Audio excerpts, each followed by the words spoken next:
Para el sector financiero era lo ASG, lo ambiental, social y gobierno corporativo, era completamente extraño. Como que ahorita ya el sector financiero creo que es el principal promotor. Pero en ese entonces no entendían, no, bueno, estos son finanzas, ¿por qué vamos a meter algo en medio ambiente? Y ha sido un camino muy largo de hacerles entender o de dar a conocer que los riesgos ASG, sobre todo los riesgos climáticos, son riesgos financieros. Es muy relevante para los inversionistas conocer tus riesgos y oportunidades ambientales y cómo los estás manejando. Ya hay una regulación que empieza en el 2025 que suena que está lejísimos, pero está Es a la vuelta de la a la esquina. vuelta de la esquina. ¿Y esto es aplicado para todas las empresas? Todas las empresas, todas. No importa su giro. ¿Y No pequeñas importa y su medianas empresas? pequeñas, medianas, intermedias, grandes, Interesante. todo. Bravo en la regulación. Pero entonces ahora, en la práctica y en la implementación, ¿qué onda? Pues esa es una muy buena pregunta, porque lo que sucede, esas NIFs, no crean que solamente es de sustentabilidad. Las normas de información financiera, o sea, NIFs con F, existen no sé, desde hace 100 años. Es la primera vez que todas las empresas van a estar pensando, ¿cómo voy a reportar mis emisiones? ¿Qué son las emisiones? ¿De dónde salen? ¿Cómo consumo agua? ¿Qué hago con mis residuos? ¿Cómo trato a mis empleados?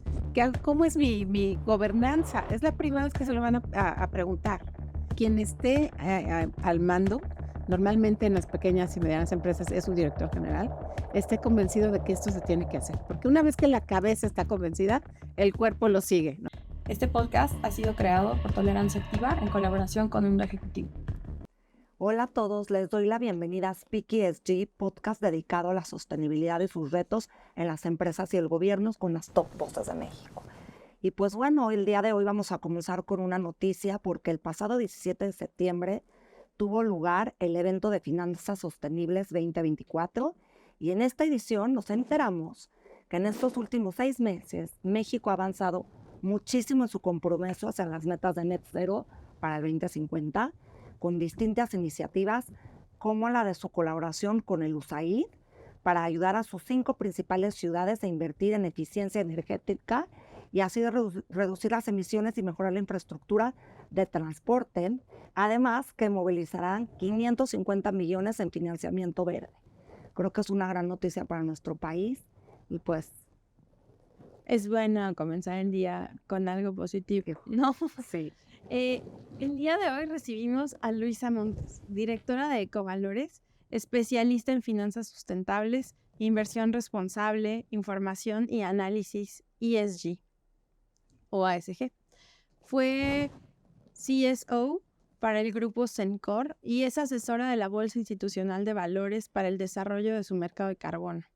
Luisa trabajó en la creación del primer índice de sustentabilidad de la Bolsa de México y ha colaborado en los consejos de Reforestamos México y Conservación Internacional y actualmente en el de Greenpeace y Hoteles BF. Participó junto a Vivide Economics en el diseño de la subasta de permisos de emisión de carbono en el mercado mexicano. Bueno, pues como podrán escuchar, Luis es una eminencia en todo lo que tiene que ver con finanzas sostenibles. Luisa, para nosotros es un gusto y un honor tenerte aquí. Te damos la bienvenida a este podcast creado por Tolerancia Activa e impulsado por Mundo Ejecutivo. Primero Muchas te gracias. pregunto, ¿cómo estás? Muy bien, muy contenta de estar aquí con ustedes y queriendo comunicar muchas cosas, así que vamos a empezar para que nos dé mucho tiempo. pues Luisa, es que son tantos temas los que quisiéramos abordar contigo, pero pues empecemos hablando de lo que trata este podcast, que es sobre la sostenibilidad, sobre los criterios ASG y bajo tu experiencia a nuestros escuchas y por supuesto a nosotras que queremos aprender muchísimo, ¿cómo es que has enfrentado el promover esta inversión en México? O sea, la inversión en ASG. Bueno, ahora sí que ya tengo una larga historia en esto de la inversión ASG. Cuando empezamos a trabajar con la Bolsa Mexicana de Valores, antes de que ellos dijeran que sí querían el índice de sustentabilidad, para el sector financiero era lo ASG, lo ambiental, social y gobierno corporativo, era completamente extraño. Como que ahorita ya el sector financiero creo que es el principal promotor. Pero en ese entonces no entendían, no, bueno, estos son finanzas, ¿por qué vamos a meter algo en medio ambiente? Y ha sido un camino muy largo de hacerles entender o de dar a conocer que los riesgos ASG, sobre todo los riesgos climáticos, son riesgos financieros. Y entonces, Y sociales. y sociales, o sea, pero que a lo que me refiero que son riesgos financieros que se pueden convertir en un riesgo para la empresa en pesos y centavos. Y no tenemos que irnos más allá de noviembre del año pasado, diciembre, que fue el huracán en Acapulco, Otis en Acapulco, lo que le costó a las empresas, a los hoteles, a los restauranteros y a las aseguradoras, a todo el sector financiero. Entonces, cada vez más esto se está conociendo, el calor que estamos viviendo, las lluvias, todo. Ahora, esto que mencionas es bien importante, ¿no? Nosotros siempre le decimos a la gente y a las empresas con las que colaboramos o con las que buscamos colaborar, porque es que esto se trata de que tu empresa sobreviva, punto. O sea, no es de que entiendo que hay gente que no quiere salvar a los árboles, ¿no? Como que pues, se vale. Pero ya viéndolo, como bien utilizas esa palabra, en pesos y centavos, sí va a tener una implicación en tu negocio, en su futuro y en su supervivencia, ¿no? Pero eso es lo que nosotros hemos identificado. ¿Tú qué obstáculos identificas en el sector empresarial mexicano que, si bien es cierto, ya está hasta cierto punto sensibilizado a ESG, todavía no lo saben no lo saben integrar, por un lado, y por otro lado, pues tampoco es que sepan mucho. ¿Tú qué has identificado? Pues mira, yo lo que les digo es que no estamos salvando a los árboles, sino estamos salvando a la vida humana en la tierra, porque tal vez veamos a los árboles y a las áreas naturales protegidas como lejos de nosotros, pero es lo que permite la vida. Entonces, con eso creo que es algo muy importante. Pero ya llegándole más, ahora sí que a donde les duele, que es en la cartera, el sector financiero lo que está haciendo actualmente es mejorar la tasa de interés en los créditos de las empresas que son sustentables. Y creo que ahí ya sí va a ser muy importante la capacitación, la sensibilización, las normas, las regulaciones. Pero una vez que tú llegas al banco y el banco te dice, pues la tasa de interés es del 11%, pero 9% si su coche es limpio, si tienes energías alternativas, si captas el agua, creo que el interés va a cambiar, ¿no? O sea, es un incentivo muy grande. Pero, o sea, es un incentivo, pero ¿cómo se va a regular esto, Luisa? Porque yo creo que muchas empresas, justamente para convencerlas que esto es rentable y que es una inversión, y obviamente desde nuestro lugar y no solamente empresarial, ¿cómo es que tú puedes convencer a las empresas o a este sector a que realmente emitan o generen o divulguen sus reportes de sostenibilidad o que simplemente lo implementen, empezando por ahí? Implementar y después reportar. Exacto.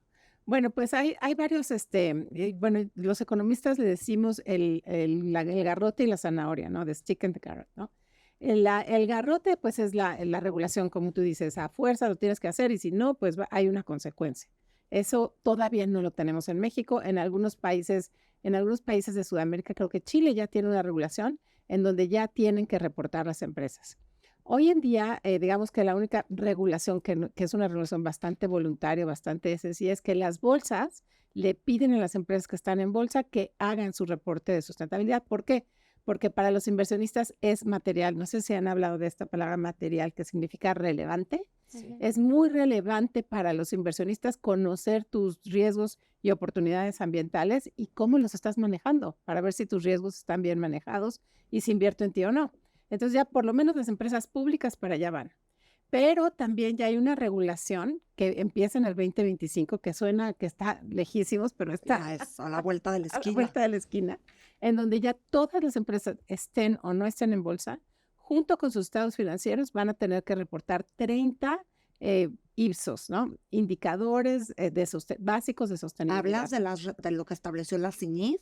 El CINIF, sí, okay. Son 30 indicadores de sostenibilidad que van junto con tus estados financieros. Al mismo tiempo, el mismo día que tú vas a sacar tus estados financieros, tienes que sacar esos 30 indicadores. Entonces, esa es la NIS 1 y la NIS 2, creo. La NIS 2, ¿no? Sí. ¿Y esto es aplicado para todas las empresas? Todas las empresas, todas. No importa su giro. ¿Y pequeñas y medianas empresas? Pequeñas, medianas, intermedias, grandes, todo. O sea, sí, y está increíble, pero, pues, o sea, hay un neófito de la sostenibilidad. Lee los 30 criterios de la NIS y dice, ¿qué es esto? Y entonces, mi temor, y me gustaría escuchar tu opinión, es que lean y digan, no, pues ahí, que lo haga la contadora, que lo llene y que Dios Habla de nos recursos bendiga. humanos. Porque aquí habla de recursos humanos. O sea, ¿qué te hace pensar o cómo va bravo en la regulación? Pero entonces ahora, en la práctica y en la implementación, ¿qué onda? Pues esa es una muy buena pregunta, porque lo que sucede, esas NIFs no crean que solamente de sustentabilidad. Las normas de información financiera, o sea, NIFs con F, existen bueno, no sé, desde hace 100 años. Pero lo que sucede todos los años es que el contador va, compra su nuevo cuadernito y lo lee y dice, pues este año ya no tengo que hacer esto, sino tengo que hacer lo otro, y cambia y hace sus estados financieros, se los presenta a su jefe, los firma y ya está. Este es el primer año que el contador va a decir, ¿qué es esto de sustentabilidad? Imagínense un contador que todos los años le han dicho, pues ahora el renglón de resultados lo vas a alterar por el 5%, por los que, y ahora, ahora le van a decir 30 cosas de sustentabilidad. Va a decir, ¿cómo le hago a esto? Y eso es lo más interesante, que es la primera vez que todas las empresas van a estar pensando, ¿cómo voy a reportar mis emisiones? ¿Qué son las emisiones? ¿De dónde salen? ¿Cómo consumo agua? ¿Qué hago con mis residuos? ¿Cómo trato a mis empleados? ¿Cómo es mi gobernanza? Es la primera vez que se lo van a preguntar. Y ahí, como tú dices, tenemos dos opciones. Una, que el contador diga, check, check, check, sí, aquí está mi recibo de luz, mi pago de agua, y no haga nada al respecto. Pero una de las cosas que te piden las NIS es que reportes de manera comparable un año con el otro. Como el 25 va a ser el primer año, no va a haber comparación, pero en el 26 tienes que haber reducido. Entonces ahí sí vas a decir, ¿cómo le hago para ahorrar agua, para emitir menos? ¿Cómo es? ¿Sí me explico? Sí entiendo. Definitivamente la comparatividad va a ayudar a que las empresas tengan el cuestionamiento de que tiene que haber un antes y un después, pero también me hago la pregunta de si esto es posible en un ecosistema financiero como el nuestro, donde 90% son pymes. Sí, es una muy buena pregunta y la verdad es que no sabemos qué va a pasar. Todavía no hay ni una sola empresa utilizando estas nuevas NIS A1 y B1, ¿no? Es como algo súper nuevo. Yo estoy dando cursos sobre esto y las empresas me dicen, pero mándame un ejemplo.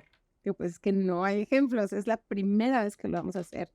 Es una oportunidad de que realmente hacerlo bien y hay que darlo a conocer, ayudarle a las empresas. La Secretaría de Economía tiene que estar muy de cerca con las empresas, ayudándoles a ver cómo lo van a hacer.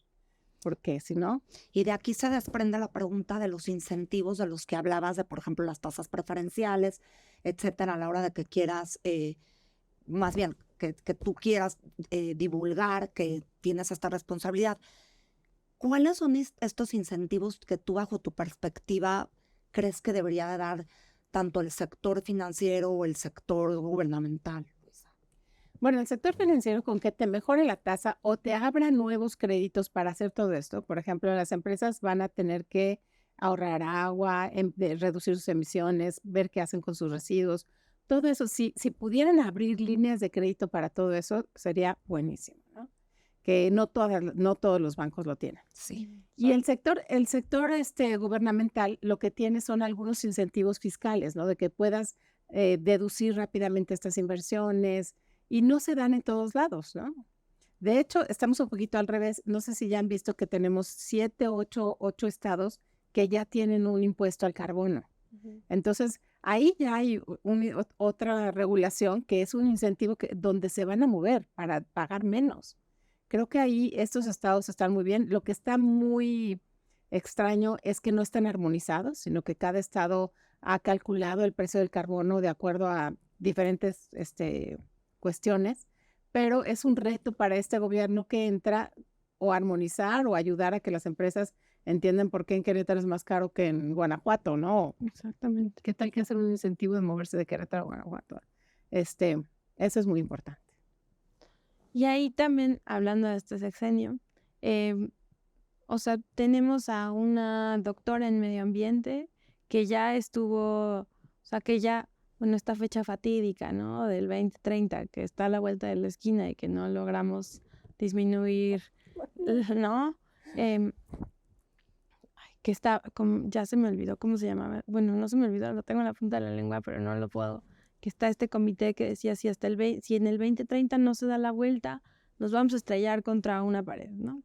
Llegó la fecha, nuestra presidenta sabe que esto es importante.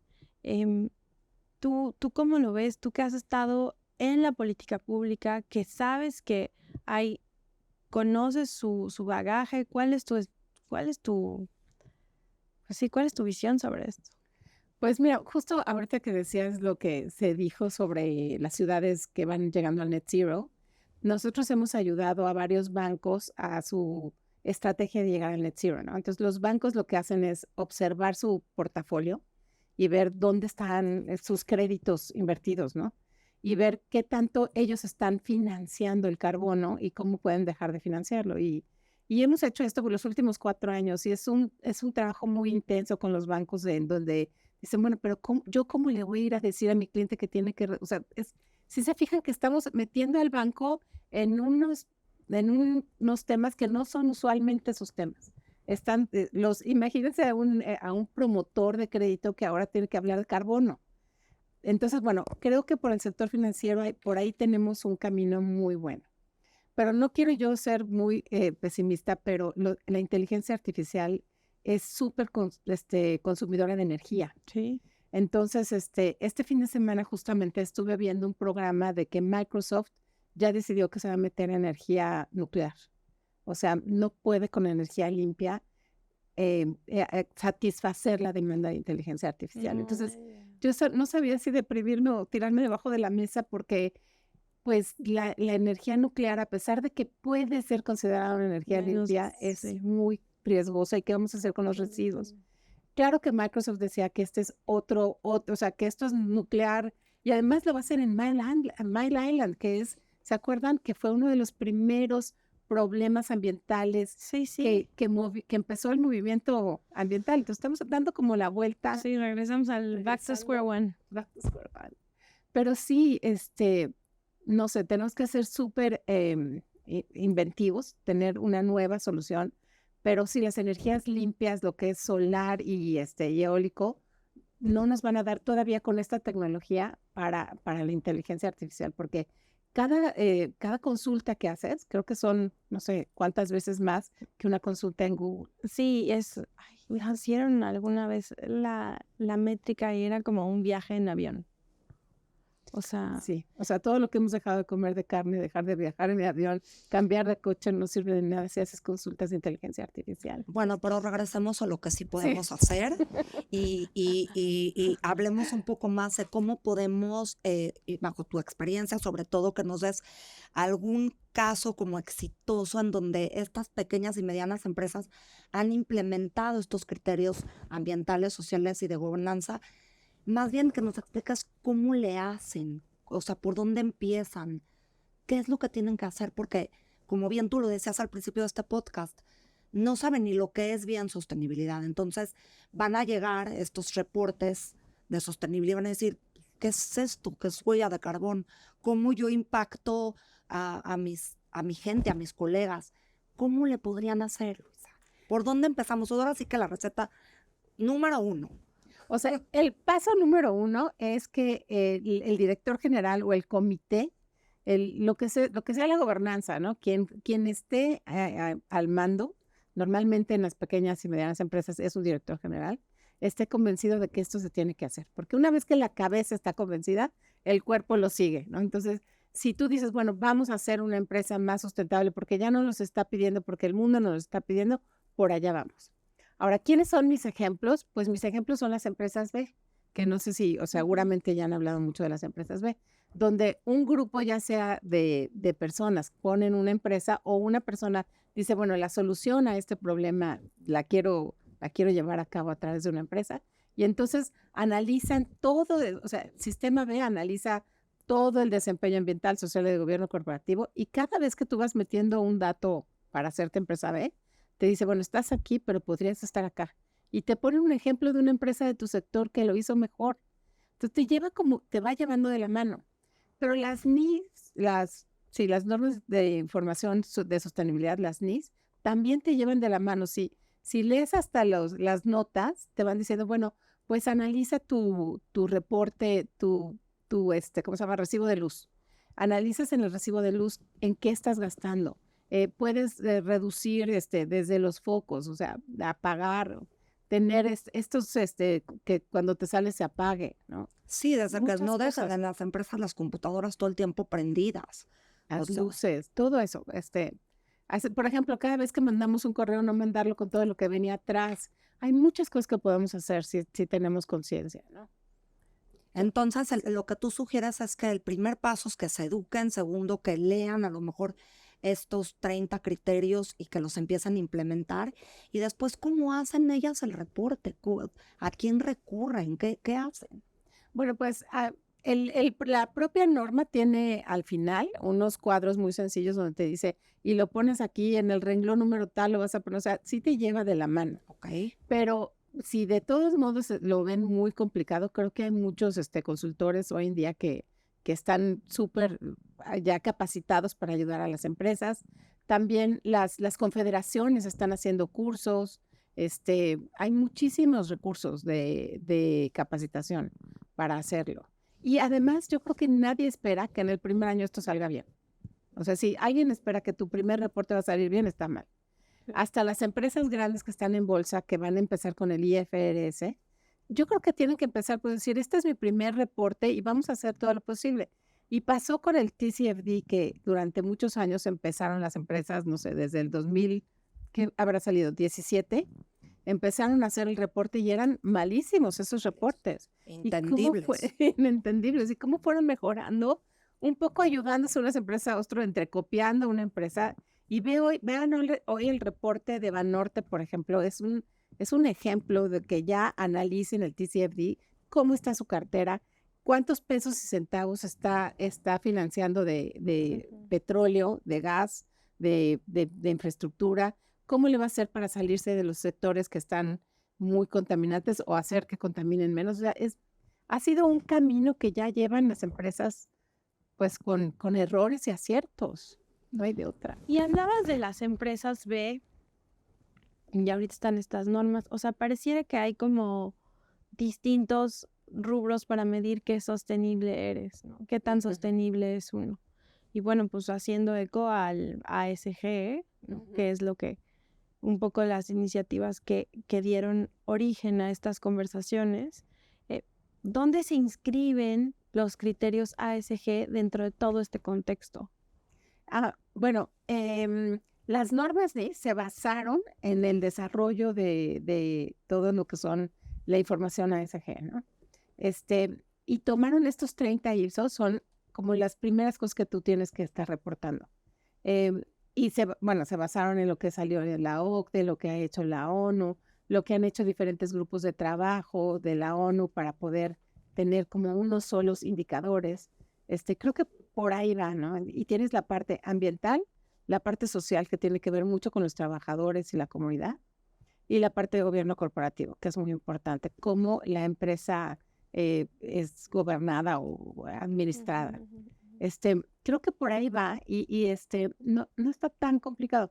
Claro que siempre hay temas que van surgiendo. Por ejemplo, ahorita está surgiendo el tema de la seguridad de la información, ¿no? Que todos estamos siendo vulnerables a ataques de la seguridad de la información. Y ese es un tema que no parecía que fuera a ser de ESG o de ASG, y ahora lo es, porque vulnera la información de tus clientes.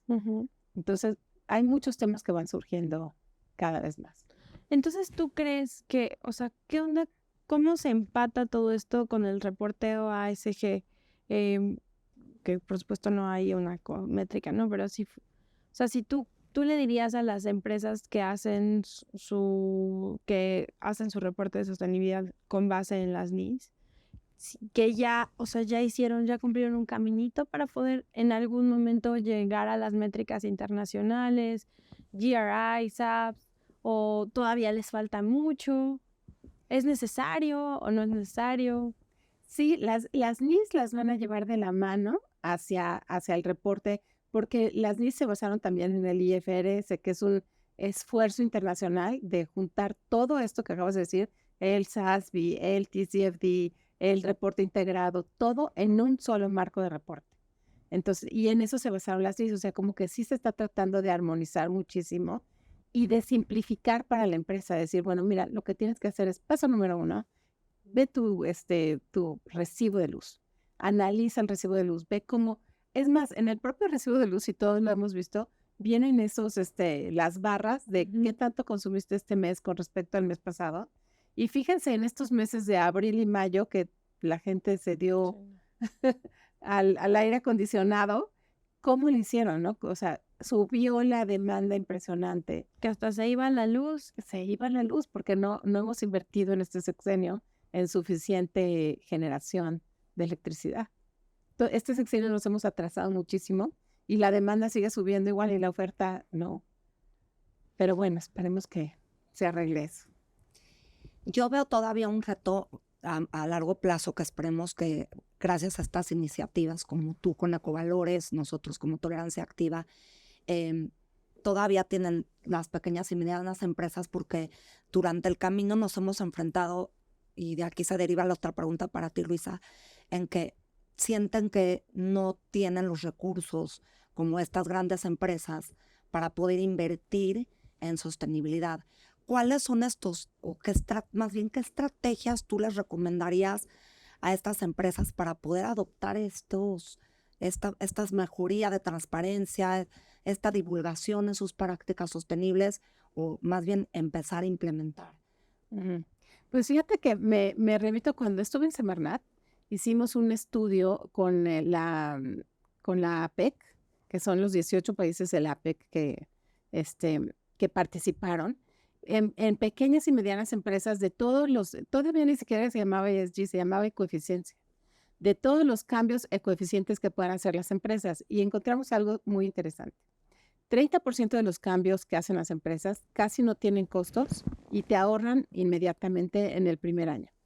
30%, o sea, un tercio de los cambios tienen un costo mediano, como pudiera ser ya hacer algún cambio en tu infraestructura, operación. En algo de la infraestructura, exacto, pero lo vas a recuperar en 1 o 2 años. Y solamente un tercio, que ya sería una planta de tratamiento, algo así, que ya es una inversión importante, lo recuperas en más de 5 años.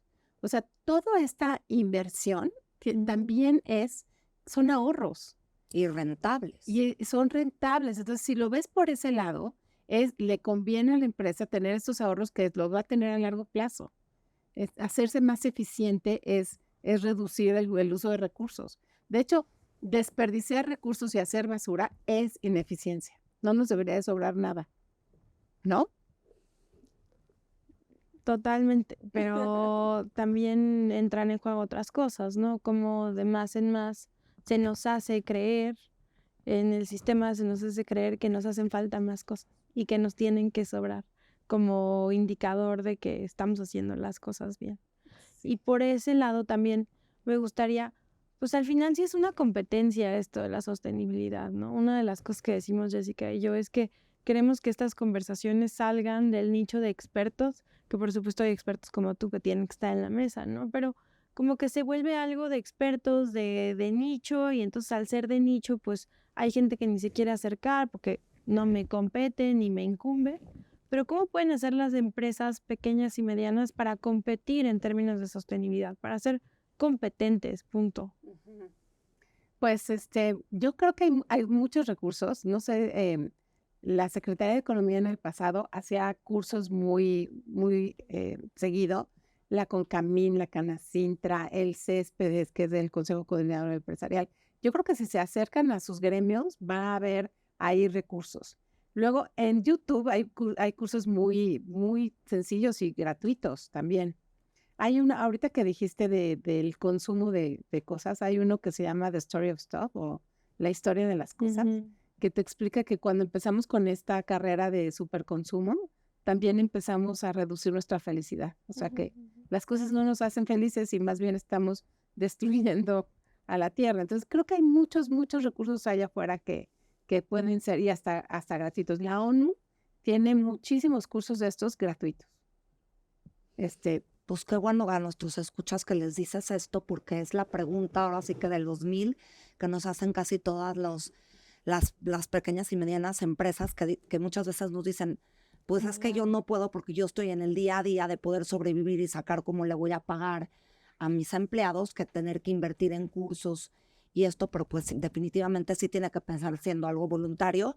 Y para cerrar y terminar, Luisa, que nos dejas una plática muy, muy de aprendizaje, es ¿cuáles tú crees que sean los retos de sostenibilidad que nos espera en México para a lo mejor estos 4 o 5 años? Pues el reto más importante ahorita es el agua, a pesar de que con esta temporada de lluvias que ha sido muy buena, más o menos se han vuelto a llenar las presas. Sí vivimos en una zona que hay un estrés hídrico impresionante. Entonces, si vieran el mapa, solamente tenemos agua en Chiapas, Oaxaca, en el sureste, y vamos a crecer muchísimo con el nearshoring.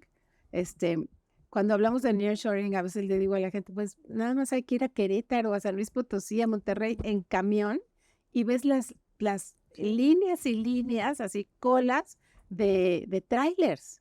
O sea, eso es impresionante. El nuevo gobierno lo que quiere hacer es un ferrocarril para que vaya, para poder crear infraestructura, claro. Crear infraestructura para liberar las carreteras. O sea, vamos a crecer muchísimo hacia el norte donde no hay agua.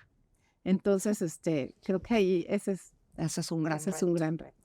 Sí, no, definitivamente el tema. Y es que, claro, en la mayoría de los círculos de privilegio, yo siempre digo, no te afecte el agua, o sea, porque no estás viendo que realmente es un problema, ¿no? Pero pregúntale a tu trabajadora del hogar. Mi trabajadora del hogar que vive no tan lejos de aquí, le dan 5 cubetas de 20 litros a la semana y apenas no tuvo. Entonces tuvo que comprar botellas de 10 litros de PET y así se la fue llevando. Hay un dicho que dice que es muy caro ser pobre, porque el agua le pagas más cara, la energía le pagas más cara, la comida, o sea, pero a todos nos está afectando. Vayan al súper, o sea, cómo han subido las frutas, las verduras, la comida, todo eso también es parte de que no hay agua. Entonces, si los cultivos no se dan como se estaban dando antes por falta de agua, lo vamos a pagar todos, hasta el maíz, o sea, todos.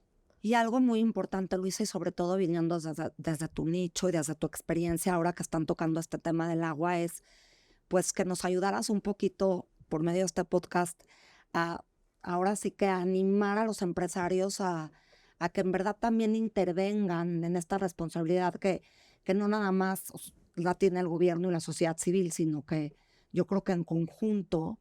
Y desde tu perspectiva, ¿qué es lo que le dirías justamente a estas pequeñas y medianas empresas para que sobre estas temáticas que estamos hablando ya, un mensaje muy dirigido, ¿qué les dirías?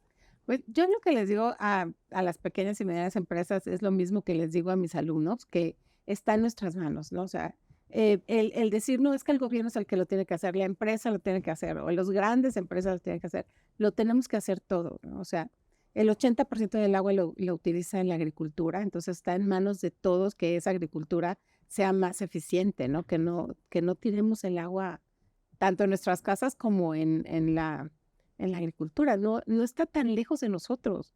O sea, yo lo que digo es, nosotros votamos todos los días con nuestra cartera. Si yo no veo que esta zanahoria es sustentable o que pues igual no la compro, ¿no? Eso es lo que te iba a decir. Eso es El voto con la cartera me parece un gran mensaje, Luisa. Sí. Muchísimas gracias por habernos acompañado. Gracias a todos ustedes por escucharnos.